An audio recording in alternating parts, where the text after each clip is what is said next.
Tuesday, July 28th afternoon is today, 2026. Good afternoon, everyone. I have lost the counting of the number of terrorists neutralized by vigilante groups or people they call the hunters. I lost the count. We started the counting about 6 months ago, and the purpose is to understand whether the vigilante group are working more than the military and the police, the air force combined together. All right. If you add the number of terrorists killed by Air Force, the one they claim that they killed, okay, that is only where the whole armed forces in Nigeria outnumbered the number of terrorists killed and neutralized by local vigilante groups. I want you to understand what I'm saying. If you join the Navy, the police, the Nigerian army, all of them, if you remove the Air Force, so the vigilante group has neutralized more terrorists than all of them in 6 months. But if you add the Air Force, because the Air Force numbers were coming like 40, 150, 200. So let's believe that the Air Force neutralized the terrorists they claim that they neutralized. But most of them, there is no evidence. Okay? But let's believe that the Air Force really killed the terrorists they said they killed. That is only where they use about hundreds. The whole armed forces use about hundreds to surpass the vigilante group. Now, you know why I started from this angle? It shows that if we actually want insecurity to end in Nigeria, and I know that it will be against people in the government who are sponsoring this insecurity, the only thing we have to do is let people carry the same sophisticated weapon that the terrorists are carrying. Insecurity will end within 24 hours in Nigeria. Insecurity will end within 24 hours. But they are not going to do it because this insecurity is another agenda beyond even business that you think. That is why people don't want to do or carry out things that will solve it. Okay, even though you said, oh, let everybody not carry sophisticated weapon, let vigilante alone carry sophisticated weapon, you will see that insecurity will still end within 48 hours in Nigeria. This is because, not that we have not seen, we have recorded up to 120 casualties from vigilante groups in almost 1 year. Vigilante people that terrorists killed. Yes, we are not saying that they have never killed any vigilante group. But the vigilante groups have neutralized in the past 6 months up to 1,300 terrorists. This is amazing. Now, yesterday, I first saw this news from Hausa Land magazine. Hausa Land magazine reports majority of things going on in Hausa and especially in the northeast, how the hunters, Hausa hunters, and let me say Hausa vigilante group, but they call them Hausa hunters, going after all these Fulani militia called bandits, these terrorists. So these people have always been reporting it. So when they reported this yesterday, I wanted to get the fact. I wrote them through Messenger, but they did not reply. So after that, Punch newspaper, all those Nigerian newspapers started reporting what happened.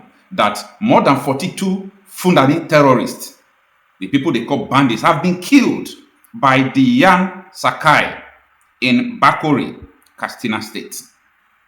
So these people called the Yan Sakai and like hunters, like volunteer groups to fight insecurity. And this is not the first time. It is important we encourage them. There are so many events of vigilante group killing terrorists. It's not necessary to report it, but there are some of them that could be reported, especially all these ones that everybody is coming to know because the people who did that have already reported it to the public. So there is no need stopping it any longer, and they are not hiding this one. But there are so many vigilante group who actually hide such a thing because of the fear of reprisal attack or those things. But I think there is nothing to fear about, okay? There is nothing to be scared of. Now, they said that this terrorist group, as usual, they operate in a safe haven. If they are coming to this community, they will even send message that we are coming here. If they are going to that mountain, they will tell them we are coming to that mountain. But this one, they did not send message that they are coming to fight these people. They did not send message that they are coming to, attack this Guga village. It's called Guga village in Bakori local government area. So they didn't send notice, but intelligent gathering caught it up. That these people are coming to invade. These people are coming to kill. These people are coming to, rape people, burn down houses. And they were coming not like 10 people just come, they kill 3 people, and that is all. These people were coming that once they invade this village, they'll be able to kill like 100 people, burn down houses. Like they wanted to do what is going to shake everywhere. Africa's supposed to be shaking now because these people, imagine we're up to 100 terrorist storm. 100 terrorists, they will be able to kill up to 200 people because they have AK-47. They have bullets in their magazines. So they could kill up to 200 people. But guess what? They did not succeed. Why? Because this vigilante group, the hunters, they knew that this is about to happen and they ambushed them. They ambushed them. So the terrorist groups in Nigeria, I have said this time without number, these people are not special. They are cowards, but the people in government are the reason why these people are working as if they own the streets, or as if they own the communities, or as if they own Nigeria. See, if not because of the government, I'm saying it, I'm not saying allegedly, if not because of the government, people in government and so on and so forth, if not because of their sponsorship on these people, all these terrorists will never even laugh. Forget army, forget police. Like the people would have killed, finished them. Okay, just imagine if the military are around. Do you think that this vigilante group will be able to kill these people? They will not. If vigilante groups are there, the soldiers are there, the vigilante group dare not shoot without the order from the soldiers or the police.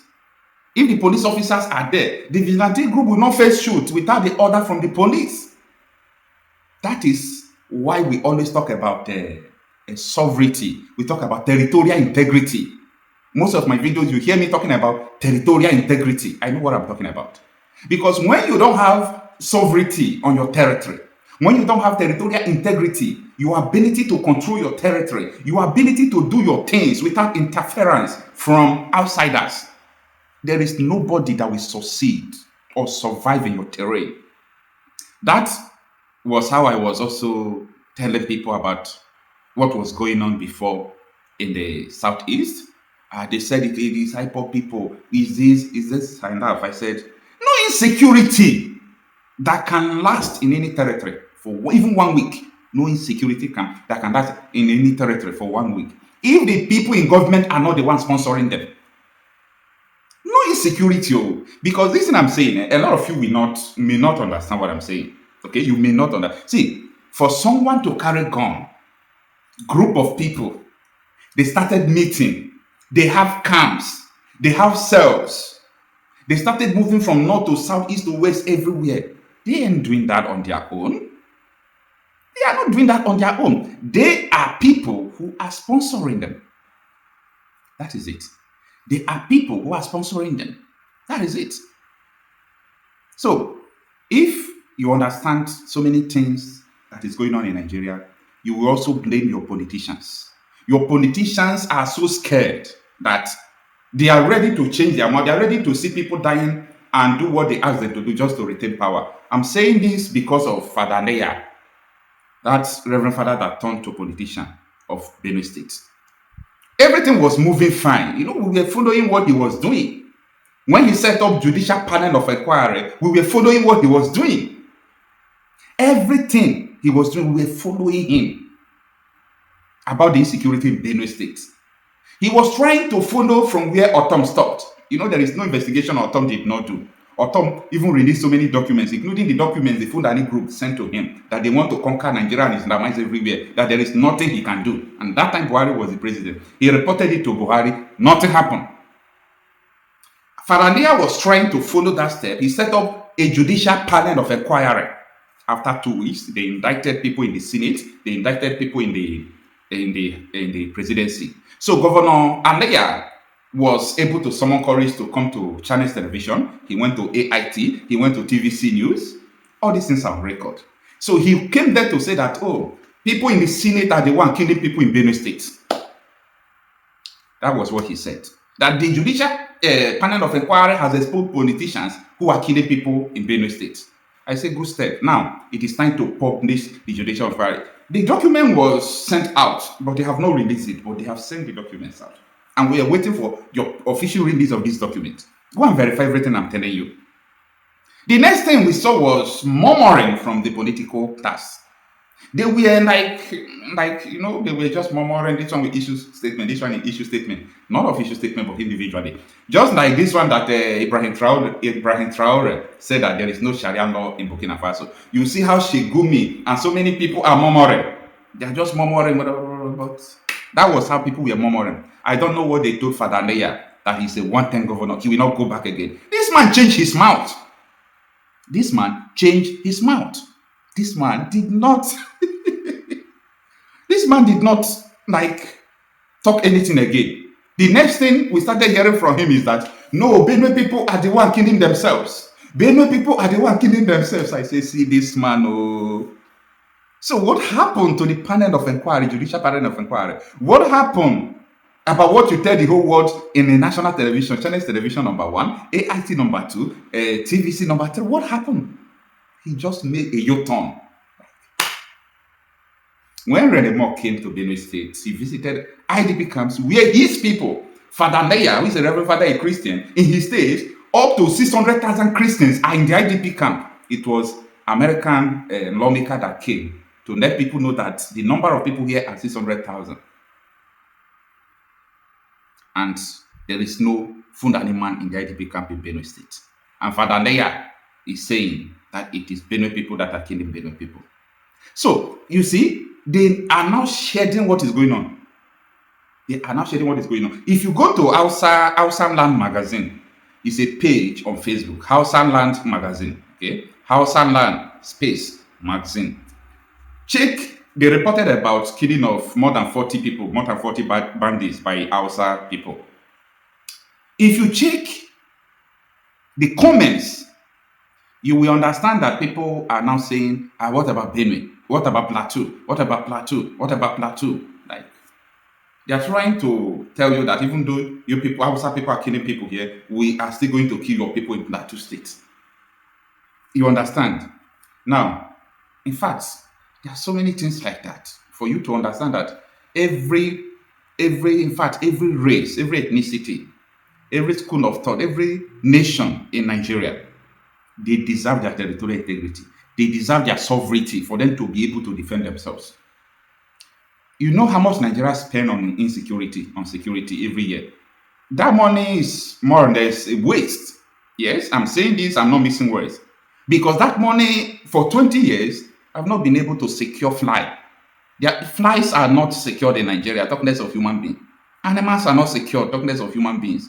So, the best thing to do is to allow people to defend themselves. And that is the worst. That is the major problem. That you are not defending the people, then you are not allowing the people to defend themselves. You are not defending the people. You are not allowing the people to defend themselves. Where is the self-defense Fulabando? So, this is what is going on. So, kudos to the Hausa hunters or vigilante group. Take your destinies into your hand. Nobody is coming to save you. And again, you saw the video that trended some days ago where this Hausa activist, who is advocating for the emancipation of Hausa people, saying they have been subjugated, they have been threatened, they have been sidelined, they have not been given political offices, religious offices, and they are the majority. They are the one producing governors. They are the one producing all these things. So he was lamenting. You saw the video, and he was saying only Hausa people are in the IDP camp there. No Fulani people. Why? Because it was Fulani people that are fighting it. You saw the video, right? I know that is a sign of emancipation. Before you can solve a problem around you, you must be able to understand what is actually going on. So if you don't understand what is going on, there is no how you can solve the problem. The first sign of knowing that you want to solve a problem is knowing the problem. And I will conclude this video by quoting Albert Einstein, a scientist who said that if you give me an hour to solve the problem on Earth, I will spend 59 minutes trying to define the problem, trying to know what the problem is, trying to figure out what the problem is. Then I will use just 1 minute to solve the problem. That is to say that knowing the problem is more important than solving the problem. So, do we actually understand the insecurity in Nigeria, or we just believe what we were told? Try to find out more.